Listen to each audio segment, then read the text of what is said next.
Chapter 1. Born beneath a broken sky, the blood of the chosen passes on, but the curse remains. There are no silent births in the Force.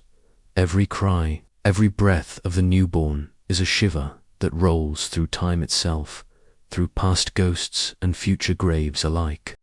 So it was, when the child was born under a sky still bruised from war, that the Force trembled, not in joy, not in fear, but in memory. He was named Ben, after one who once walked as Jedi and died as myth. The name was a hope, a soft flame, in the darkness, but the blood that filled him was not soft. It was ancient, cursed, bound in threefold burden. Skywalker, Solo, Organa, son of war, grandson of prophecy. And in his first night, wrapped in starcloth and mother's breath, the Force watched him and whispered, not to him, not yet, but around him. The echoes of destiny stirred like dust in the corners of time. For in this child, 3 lines converged like a blade: Anakin's shadow, Leia's light, Han's defiance, and yet, even as the galaxy praised peace, as banners of truce flew above Coruscant and trade routes untangled like healed veins, the sky above Ben's cradle was cracked, not with lightning, not with war, but with remembrance, a fracture in the air, invisible, but there. Vader's death had not cleansed the bloodline. It had only buried it. Leia Organa held her child close in the still hours of midnight, but her mind could not sleep. Her fingers brushed his forehead, searching for heat, for calm, and yet, beneath her touch, something pulsed, not sickness, not rage, but a pressure beneath the soul. She told no one of it, not even Han, who loved the boy with reckless ease, who swore to teach him laughter before duty. But Han could not see the tremor in Ben's dreams, the way his tiny hands clenched when the air turned still. Han believed peace had won. Leia knew better. She had once sensed the Death Star's destruction before it was seen. She had felt the end of Alderaan, as if her heart had been turned to glass. Now, in her son, she felt ... interference, a quiet, pulling dot. The Force did not whisper of safety. It spoke in riddles. It showed her visions of masks, of sabers, of a boy standing alone before a burning temple, screaming toward the stars. But when she looked at Ben, she saw only a child, and so she stayed silent, and so the dark remained hidden, far away. Luke Skywalker, last of the Jedi, stood upon a cliff of stone and silence, his eyes turned to the stars. The Force had not sung to him in weeks. It watched, it waited, but it did not speak. Then, suddenly, one night, it pulled, a sharp surge, a cry not of pain, but of arrival. He felt the child's birth as a wave breaking across his mind. He fell to his knees in the sand and whispered the name without knowing why, Ben. But in the quiet after, something else came. A breath, a breathing. He had not heard that sound in years. That slow, mechanical rasp. Vader, no, not, Maida, an echo. A memory, but ... closer. He looked to the stars and did not smile in the dark spaces between worlds. Something old awakened, not a being, not a man, but a scar in the Force itself, jagged, wounded, seeking. Palpatine's death had shattered the Sith's dominion, but not its root. The Sith are not truly gone. They are rot. They are echo. They are waiting. And now they had sensed something familiar, something promising, a Skywalker. Unformed, fragile, lonely. It did not call to him. It watched, like a flame watches a wick, like a god watches its meal, Ben began to grow. He was quick to smile, quicker to frown. His toys floated without effort. His dreams burned hot, strange, filled with voices he did not understand. Sometimes, when left alone, he would speak, not to himself, but to the air, as if someone stood just beyond the corner of the room. Leah watched him more than she held him. Han held him more than he understood him. The child lived between two hearts, one filled with love and warning, the other with laughter and disbelief. Neither saw the shadow behind him. The Jedi Temple had not yet been rebuilt. Luke was still gathering fragments, teachings scattered, artifacts buried, faith long forgotten. But he knew the child would need more than love. He would need guidance. Soon, Luke said. Soon he would take Ben and begin again. But already it was late. Already the Force had begun to bend. Sometimes in his crib, Ben would look to the ceiling and laugh, not like a child, but like someone hearing a secret. And when he slept, his fingers would twitch as if gripping something unseen, as if reaching in dreams for a hilt forged of fire. And far away, deep in the frozen shadows of Exegol, a voice began to awaken. It had no body, only will, only waiting. He is born, the voice whispered, and he will fall, as they all must. Chapter 2. The Phantom Beneath the Crib. The past does not die, it waits in the blood. There is a lie the Jedi once told to comfort themselves. The dark cannot pass through blood. It is only choice, only will. But blood is memory, and memory is a ghost that does not die. Ben Solo's earliest years unfolded in quiet rebellion. He was a boy of galaxies, raised between star cruisers and war rooms, between horrors of ancient battles and the rare laughter of a father who wished to forget them. But even in those small moments of joy, the Force would curl and hum around him, low, unyielding, curious. The stars did not celebrate Ben's life. They observed it. From the moment he could walk, the shadows in his room moved differently. Not in mischief, in attendance, as if something old, something long buried, stood watch at the edges of the light, waiting for him to notice, and he did.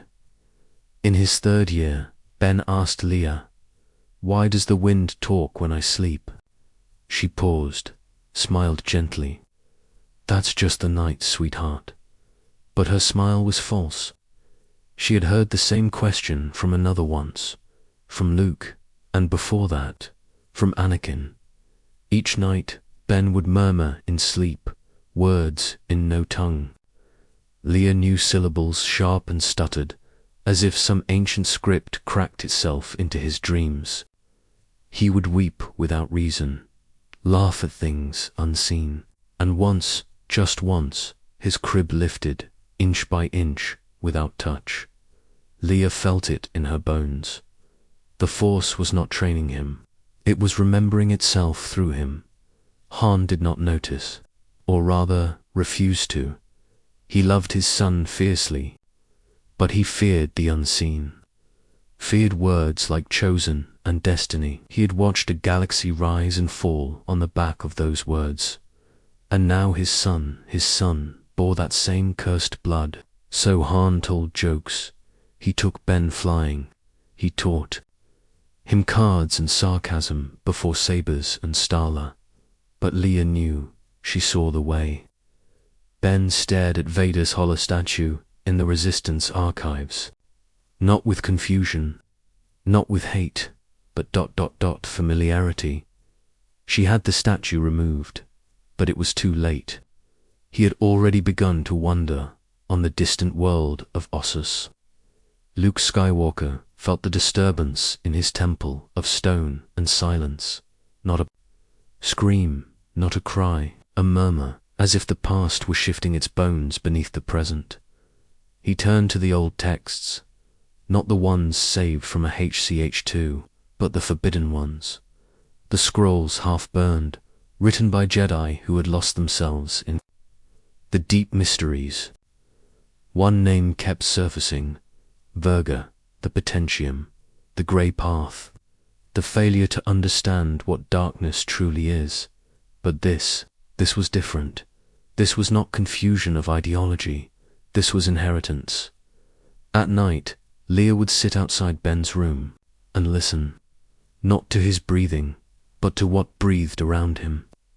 The air was too still, as if something waited, coiled in the corners. And sometimes, on still nights when stars hung like quiet gods, she would feel it too, a presence, vague, shifting, familiar, not Vader, not exactly, but something that had once known him. Ben turned. 5. He no longer cried in his sleep. Instead, he spoke, not in screams, not in songs, but in statements. He's not gone, he's waiting. He said the Jedi lied. He wore a mask because he had to. Leah would enter, ask him what he meant, but Ben would only blink, as if woken from a dream that lingered just beyond memory, somewhere in the unknown regions, within a cradle of void and static. A shape stirred in black water. Snoke, not born, not made, assembled, not a Sith, not a man, a fracture with a face. He watched the boy through broken stars, fed by voices older than himself, the hidden puppeteer of Sidious's final plan, a mouthpiece for will without soul. The dark side had chosen a thread, and now it wove. Ben would not be stolen. He would be convinced. Luke sent his letter, a simple message. It is time. Let him come. The Jedi must begin again. Leah hesitated, but the Force whispered of no safety in delay, and so she agreed. Ben was sent to Luke's temple in the Valley of Forgotten Stones, and for the first time, the shadow behind the boy smiled. On the transport to the Jedi Temple, Ben sat alone. He looked at the stars through the VIEWPORT, and he whispered, with no fear, no confusion, "I know you're real." He was not speaking to the pilot, not to his parents, not even to himself. He was speaking to the phantom, beneath the crib, the one who had watched since Breath 1, and far away, in the cracks of dead temples and the blood-soaked ice of Exegol. A voice smiled without lips. Good, very good. Let him build, so that he may destroy. Chapter 3. The Temple That Could Not Save HIM. Not all sanctuaries are spared the fire. Ben Solo arrived at the temple on a morning of cold fog. The stone halls were ancient, but not old. Luke had carved them from the bones of fallen civilizations, raised towers from forgotten Jedi ruins. It was meant to be a haven, a rebirth of the order that had died with screams. But the stones remembered, and so did the Force. Luke greeted his nephew with gentle words and patient silence. Ben bowed, but did not speak. He walked among the students without looking at them. They laughed, studied, sparred. He watched. He did not join. He did not need to. Already he could do things they could not. He felt things they feared to touch. At night, while the others rested, Ben sat in meditation. He saw faces in the dark, some known, some ancient, some made of shadow and teeth. He tried to speak of it once. Luke told him to let the dark pass like a storm.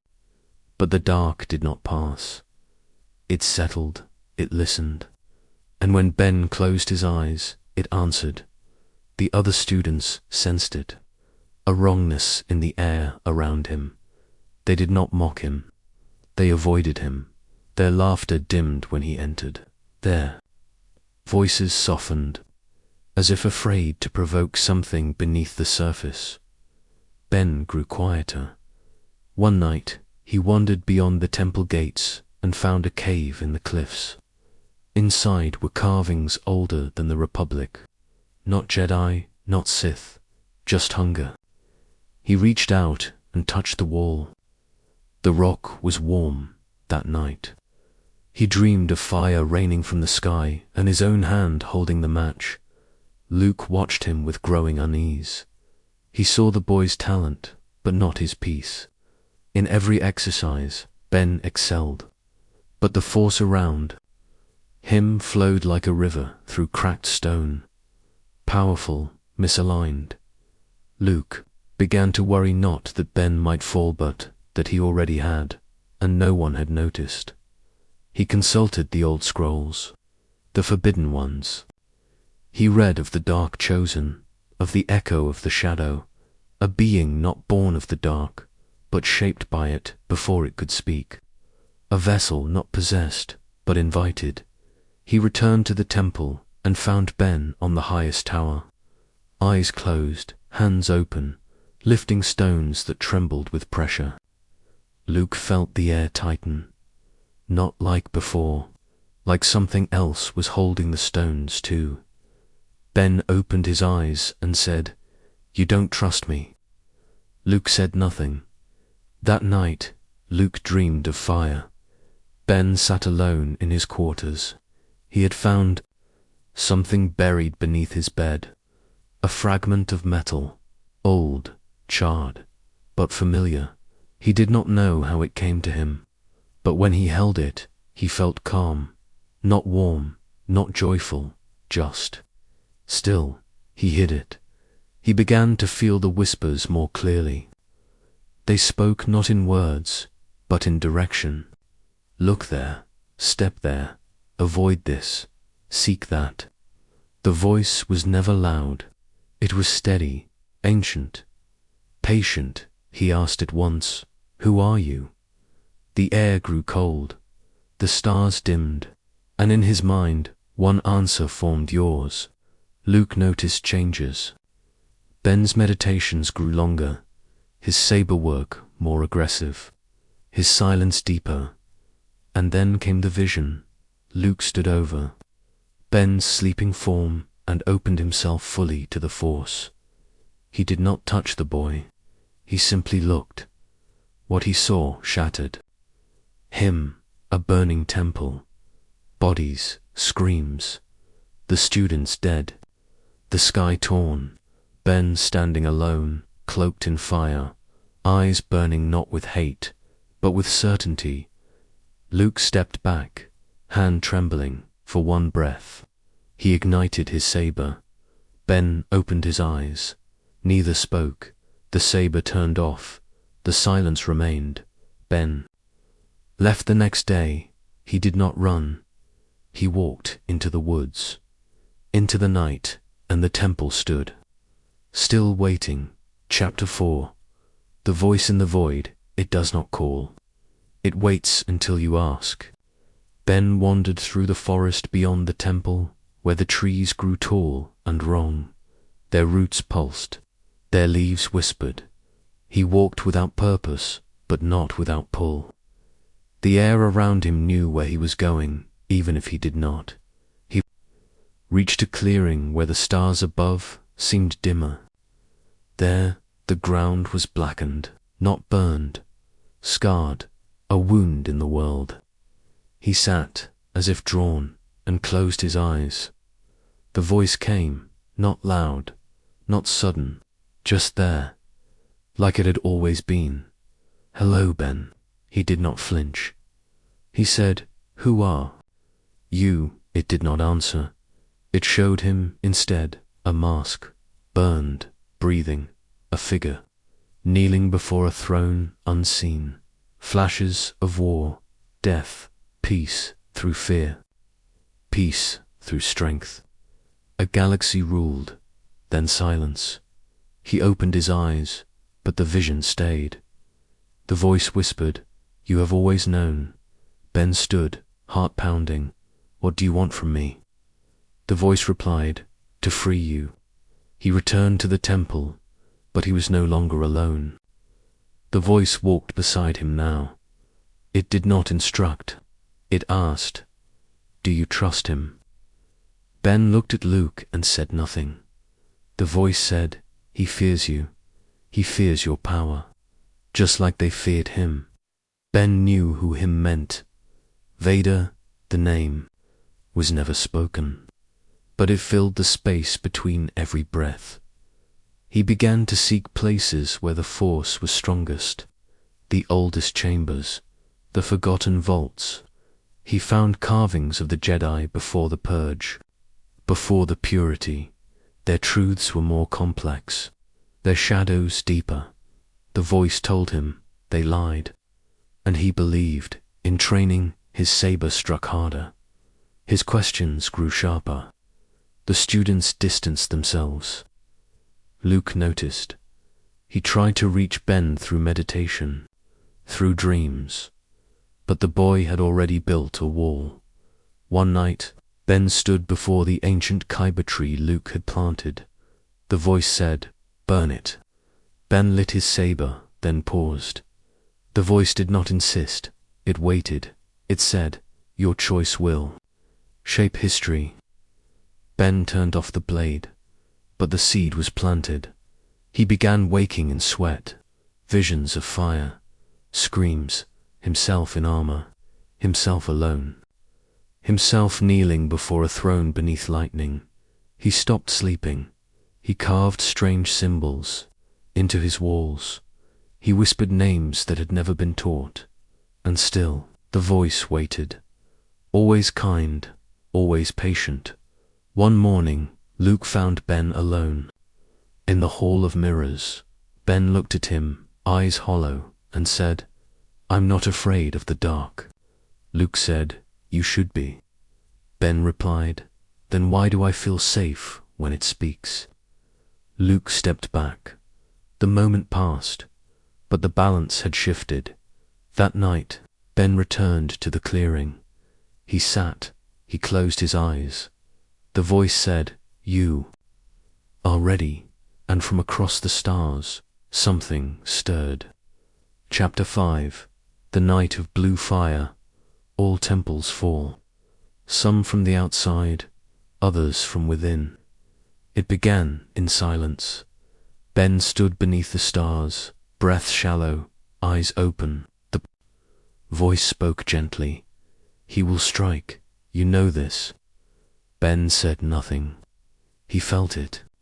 The tension in the Force, the fear in his master's heart.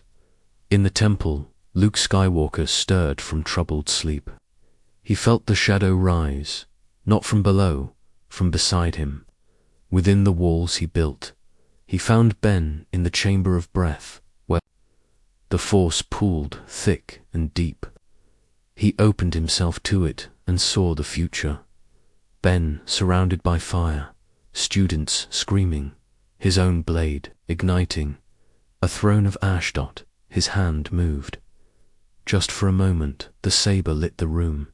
Ben awoke, their eyes met, and in that frozen second, Ben saw truth. Luke Skywalker, Jedi Master, feared him. The voice whispered, "Now." Ben's hand rose. The Force exploded. The chamber shattered. Stone walls collapsed. The roof, split fire, took the sky. The students woke to ruin. Sabers ignited in panic. Screams echoed in the halls. Ben walked through the smoke. He did not attack. He defended. They struck first. He struck back. Not with hate, with inevitability. The voice whispered, "They made this." He moved like lightning, graceful, reluctant, but final by dawn. The temple burned, blue flames against black sky. The river near the hill ran red. Luke crawled from rubble, broken, alone. Ben stood at the edge of the valley. He looked back once, then turned. The voice said, "You are not lost, you are found," and gave him a name, Kylo, Ren. Chapter 6. Baptized in the Knight's Oath. To burn the name is not to kill it. It is to forge it. He walked across ash and starlight, leaving the temple behind. The name Ben slipped from his shoulders, like a shed skin. The voice guided him through unknown regions, where maps bent and signals failed.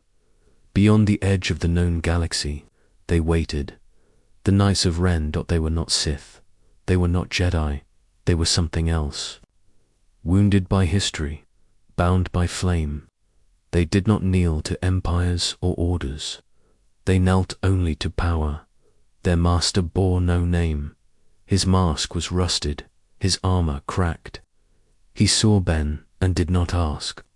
He saw the fire behind his eyes and challenged. Him they fought beneath red. Sons, no words, only strikes, only will. Ben won. He did not kill the knight. The knight fell and laughed. You are Ren now. They bound his hands in blood and dust.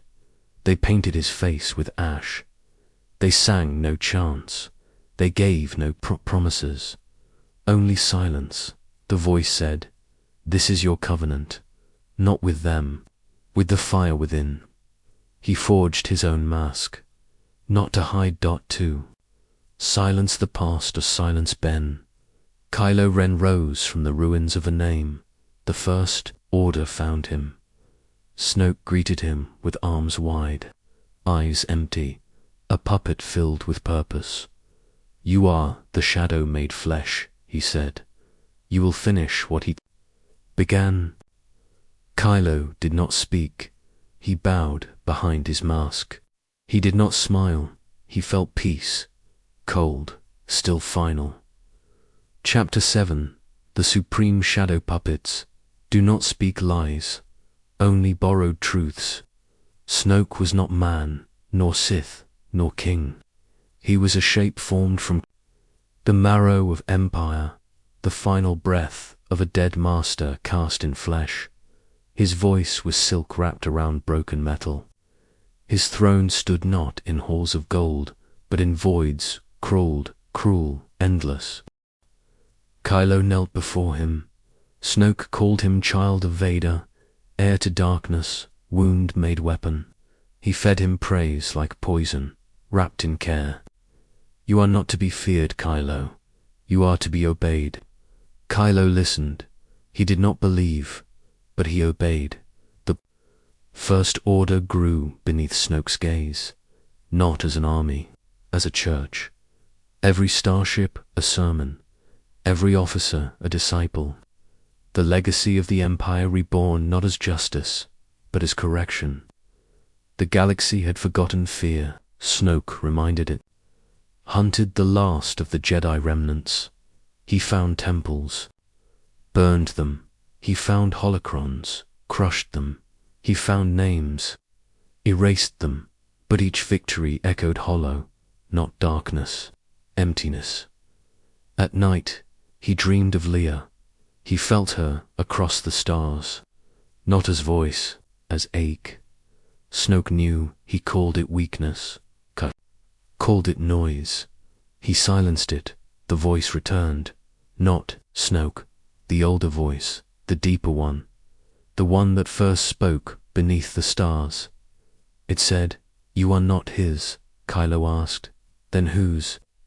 The voice replied, "Yours." Snoke built Kylo into myth, a mask, a sword, a fury, but the boy beneath remained, untouched, hidden, asleep, but not gone. Snoke could not sense him, but the voice could, and it waited. Chapter 8. The blade that killed the past, the hand that strikes, is never free. The mask was not from need, but from refusal. Kylo's face, once bare before Snoke, vanished beneath, fractured black, once more veins of red ceiling, the broken helm, each crack a memory welded in anger. It was no longer Vader's image, it was Kylo's. He stood beside Snoke in silence, watched the stars like a priest before a dying god. The resistance burned beneath their gaze, yet still he hesitated, for there was another presence ray. She was not a Jedi. Not yet, not truly. She was raw, like him, bright and blind. The force between them did not separate. It bridged Snoke, sensed the bond, and mistook it for his own design. I made this, he lied with glee, so you might kill her. But the Force does not obey lies. It opens what should remain closed. They saw each other through the wound in the galaxy. Rey saw the child, Ben. And for a moment he let her. Snoke summoned Kylo, poised in cruel triumph. Strike her down, he commanded. Fulfill your birthright, Kylo. Obeyed, but not him, not Snoke, with one motion. He turned the saber, not toward Rey, but through the throne. Snoke died, not with rage, but surprise. He was not master, merely mask. A shadow of a deeper will, Kylos, stood in silence, surrounded by red. Rey, at his side. For one breath, the galaxy held still, and then he offered her the future, a throne, a rule, a name unchained from Jedi, Sith, Skywalker. Let the past die, he whispered. Join me. She saw his hand, but also his eyes, not Ben's, Kylo's, and she refused. He let her leave, but not without knowing. He meant it. She would not save him, because he did not want to be saved. He wanted to be right, even if alone, even if damned. Chapter 9. The throne in the void, the dark, is not a place. It is a choice. The throne was cold, not in touch, but in truth.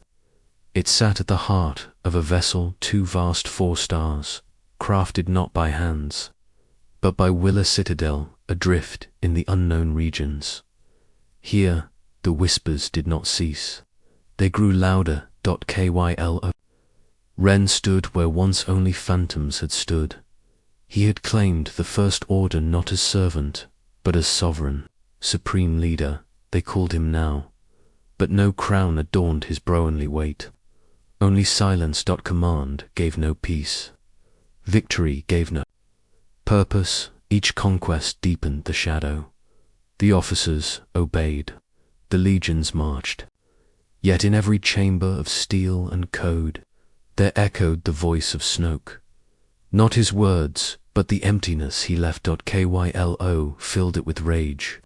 With purpose, he would hunt down the resistance to its final spark.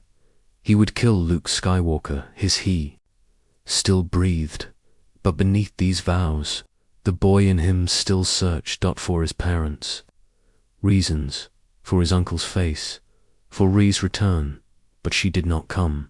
She left him as all others had, and so he sought another. Beyond stars, beyond logic, to the world exegol, where the Force decayed and twisted. There, hidden by Sith sciences and dark ritual, he discovered a secret, a voice, one he had heard before. Not Snoke, not Vader, but the one who had spoken through both, the Emperor. Husk corpse, sustained by machines and cult-weighted in a catacomb of lightning and stone. I have been every voice, it said in a chorus of ghosts. Kylo did not kneel. He demanded truth. The Sith Eternal showed him the final order, countless star destroyers risen from ice and time, each a world killer, a gift, a warning. The old monster offered him empire, but Kylo had no use for ancient thrones. He wanted the girl. Rey. To rule beside him, to understand him, to choose him, so he lied. He accepted the gift, but not the chains. And the Emperor smiled, for the Sith knew all heirs serve death, even the ones who think they lead it. Chapter 10. The Dagger of the Dead. Every weapon remembers the hand that forged it. The stars did not know the blade. But the Force did. It was old, far older than the war it now served. A dagger carved from a world stripped by Sith fire, the very metal etched with curses long forgotten. It whispered in Sith, not to all only, to those meant to hear, and Rey heard. She, too, now hunted shadows. Guided by a clue from Leia's last breath, she followed a map etched in code, not in ink, but in memory. To find the way to Exegol, the world of endings, she needed the blade. But the blade did not yield to light. On Pasana's sands, the dead spoke through mirage and misdirection. The dagger called to her as if it already belonged to her hand when she held it. Pain bled through time. Visions surged, lightning devouring a throne. Her hand, her own hand, striking down a friend. The dark throne, empty, waiting Kylo. He felt it too. Across space, their minds collided again. Not as enemies, not yet as allies, but as mirrors. Their dyad in the Force now bound them beyond place, beyond war. A single breath shared by two. He saw the dagger in her hand. She saw the throne in his. Neither could change. The image, she ran from it. He reached toward it, but neither could break it. The blade led her not only to Exegol, but to herself. It was a cipher, a test. To find the way, she had to stand in the wreckage of old evil. The Death Star's corpse, half sunken in the waves of Kef Bir, called her forward. Leia, once a princess of peace, now drifted as an echo. Her son was slipping further, into shadow, and still Rey walked the edge. The dagger would open the path, but it also asked for blood. All Sith tools do. In the darkness of the broken Death Star, Rey saw not her reflection, but her future, a second self. Eyes yellow with corruption, teeth bared like a beast, a red blade in hand.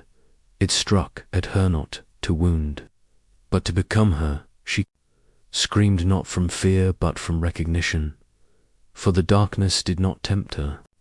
It understood her, and from behind the broken throne, Kylo stepped forward, alive, unshaken. "I never lied to you," he said. "You're one of us." He shattered the dagger, not out of mercy, out of belief, for the path to the throne no longer needed a blade. It only needed her. Chapter 11.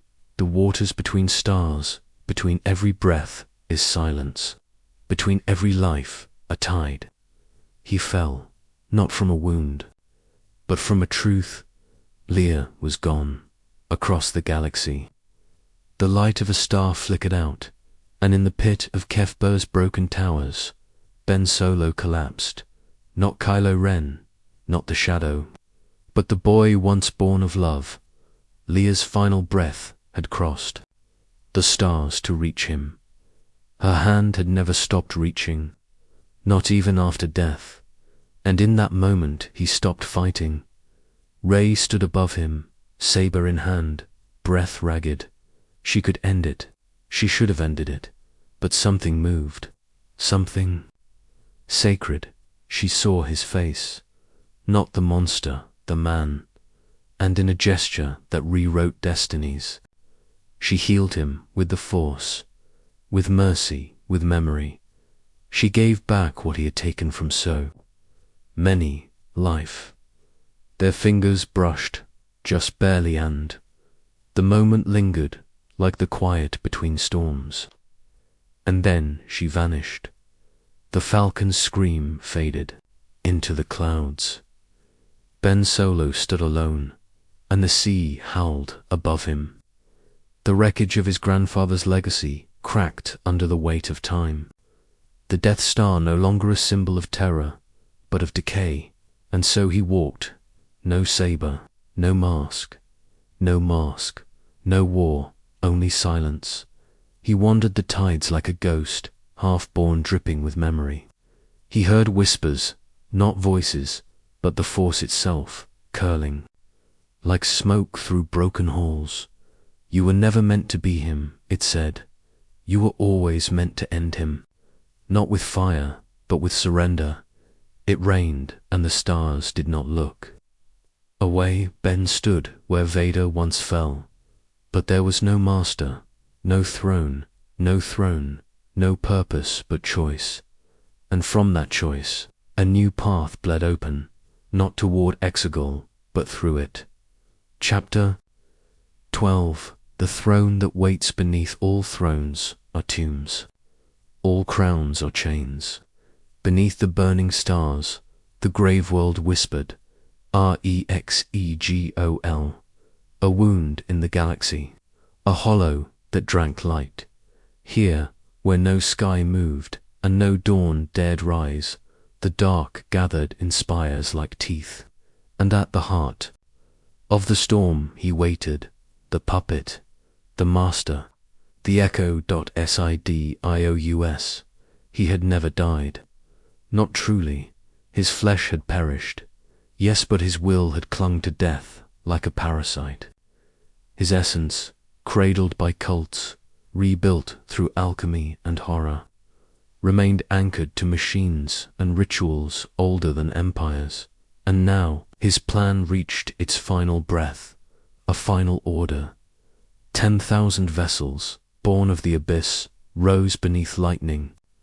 Each bore his will, each promised death, yet still he was incomplete. He needed her, Rey. His blood, his heir, a granddaughter sculpted in light, whom he wished to corrupt with sacrifice. Kill me, he whispered, and take the throne. Let hate complete the circle. Let fear become power. She stood before him, saber trembling. Her eyes swam. With ghosts Luke, Leia, Ben. But Sidious saw her doubt. He fed it. He exhaled futures where she ruled, where no one could stop her, where she avenged every scar, and above them Ben Solo came, through fire and shadow, unarmed, remade. The temple screamed as he passed. The Sith cult recoiled. And in that moment, Rey Sashi was not alone. They fought as one, not as Jedi, not as Sith, but as something. Forgotten, he passed her a saber. She crossed both, and the lightning turned on its maker. Sidious was undone, not by hatred, but by unity, by the bond he had sought to break, by love. Unspoken, but real, the temple collapsed, the sky shattered, and Ben gave her everything, his breath, his strength, his life, and in her arms he smiled, for the first and final time. Then he was gone, ash in wind, light in the dark. Chapter 1-3. The echo that was Skywalker, names are wind. Only legacy endures. In the stillness after fire, silence returned to the stars. The battle was over. The galaxy exhaled, but the scars remained. Jakku Ender, Exegol, each planet held echoes now. Of war, of death, of choice, and among these broken places walked a girl with two names, Dre, Skywalker. She had buried the sabers of those who came before in the sands of Tatooine, the world where it had begun. Luke's saber, Leia's symbols resting in the graveyard. Of sons, not as trophies, as tributes. And beside her stood a new weapon, forged of her own hand, her own journey. The color of sunrise, neither blue nor red, but gold. A blade that shimmered with dawn. But the galaxy did not forget. Whispers moved like mist. Of the Palpatine who lived. Of the Skywalker who died. Of a war ended, yet unresolved. She had no throne, no temple, no order, only memory, and in the Force, that memory stirred. Ben, he lingered, not in shadow, but in peace. A presence felt at the edge of silence, a warmth in frost, a truth never spoken aloud, yet known. He had given everything, and in doing so became more than what he was. Not a Jedi, not a Sith, something nameless. The Force itself grieved him. It rippled with longing, with the ache of balance hard dash one dot. The chosen one had passed. His heir had risen, yet destiny always hungry watched still, for peace is a lull, not an end, and from the ashes of Sith and Jedi alike, new fires always dream, new voices whisper from beneath stone, new shadows shift beneath the light. The war is done, the war is beginning. Chapter 14. The children who dream in AS from the soot of fallen empires. The Force gathers seeds. The galaxy did not end. It slept not in peace, but in uneasy dreaming, where memories crawled and futures coiled like unborn serpents. The Republic, fragile and gasping, struggled to rise again. Not the noble Republic of old, but something lesser, patched together from the ruins of rebellion, a ghost in its own halls. Jedi was spoken of as myth again, not in reverence, in fear, and in the corners of forgotten worlds, children stirred.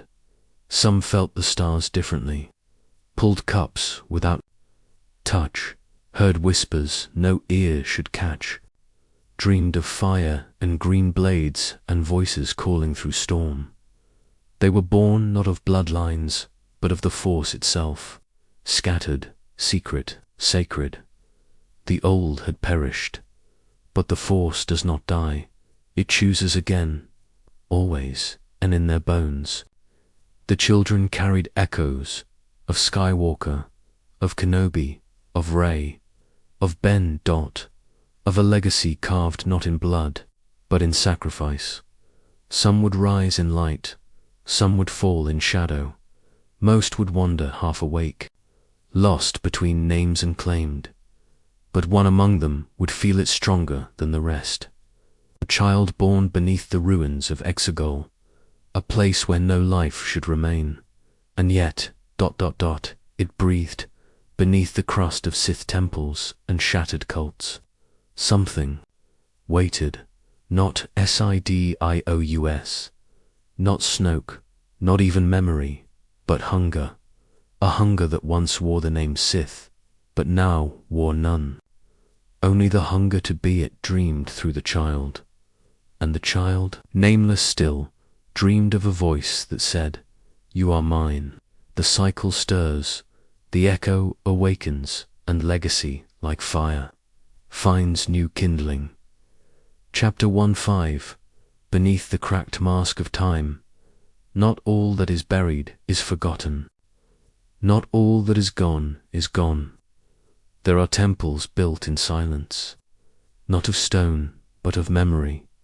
There is one such temple buried in the crust of Exegol, not marked on maps, not whispered by stars, not remembered by the Sith, and within it, not from fire, from failure, the last echoes of Darth Sidious, scattered in ritual and bone. The last skin of Snoke, cast aside like the molted shell of a serpent. And deeper still, the mask. Not Vader's, but his. Ben Solo had destroyed it once, crushed it with trembling hands on the cold metal of a shattered chamber. But the Force does not let go so easily, and neither does the past. The mask remained fractured, blackened, slick with oil and sorrow. It wept when no one looked. It whispered when the void was still. "You were almost me," it would murmur. And sometimes, if one listened close enough, they could hear Ben's voice answer, "But I am not." Time, twisted by the dark side, is not linear here. It loops, folds, repeats. Ben stands in the chamber still, not alive, not dead, not returned. Remembered, and in memory he kneels before the cracked mask. not in worship, in mourning, for the boy he was, for the man he might have become, for the galaxy that burned while he tried to love it, and the mask watches, waits that it does not need flesh, it needs only fear, and time, and both bleed slowly on Exegol. Chapter 1:6 The Empire that dreams through bones. What sleeps beneath the ruin waits not to awaken but to remember. There are no living empires in the dark, only dreams, and the dream of the empire did not die with the emperor. It calcified, fossilized, took root in stone and bone. Exegol was no throne. It was a crypt, and the hands that labored here were not hands of men, they were shadows wrapped in flesh, acolytes bred for blindness, offspring of failure, raised in the womb of revenge. They tended to star destroyers like priests to tombs. They grew new bodies from vats of memory. They spoke not the tongue of the Republic, nor the Sith, only ritual, and buried beneath the frozen architecture of hatred, a pulse remained, not mechanical, mythical. Palpatine's voice, stretched thin across clones and wires, was not life, it was will, burning without consent, without soul, without Anakin, because the chosen one was gone, and what replaced him was only echo. Kylo Ren walked here once, among the dreaming dead. He did not bow, he did not pray, but the bones beneath the floor stirred, and they knew him, not as heir, as mistake, a creature born of prophecy unfulfilled, of balance undone, of a scar in the Force no temple could close. He saw the legions, he saw the final order, he saw a throne carved from broken Jedi blades, and for a moment he believed it could all be his, until the Force whispered the truth. The throne was always meant for another. Chapter 1:7 The Dagger and the Daughter of the End. Every end is a beginning wrapped in shadow. The dagger waited, silent, patient. It called across galaxies to a girl named Rain, no longer just a scavenger, not yet a legend. She carried within her the weight of stars and the hunger of darkness. She traveled paths few dared tread, led by fragments of memory and whispers in the Force. The dagger was both key and curse, a relic of Sith power meant to unlock doors best. Left sealed, Rey held it close, but feared its bite in visions. The dagger revealed a daughter born not of light or dark, but of both her blood mingled with shadows, ancient and deep, a child of endings and beginnings. The voice whispered, she will rise when the ashes settle. Rey trembled, knowing the prophecy was not about hope. It was about fate, and fate was never kind. Beneath the weight of stars and steel, she prepared for the child, for the battle, for the future unmade, and far away in the darkened halls of the First Order's ruin, the shadows stirred, waiting, watching, hungry. Chapter 18 The Last Light of the Skywalker in the Fading Glow. A spark defies the void. Rey stood alone on the precipice of dawn. The galaxy held its breath. She was the last of her name, the bearer of legacy carved in blood and sacrifice. Her hands trembled, not from fear, but from the weight of destiny. The Force whispered secrets. Only she could hear echoes of Jedi, Sith, and something beyond in the silence. She felt him, Ben Solo, not Kylo Ren, not the shadow that haunted the stars, but the boy who chose to rise from ashes. Their paths converged in the twilight, not as enemies, but as kin. Together they forged a new dawn, not one of war, but of hope. The chosen one's journey had ended, but the story, the true story, was only beginning. And as the stars blinked awake, the galaxy whispered a prayer for light, for balance, for the last Skywalker.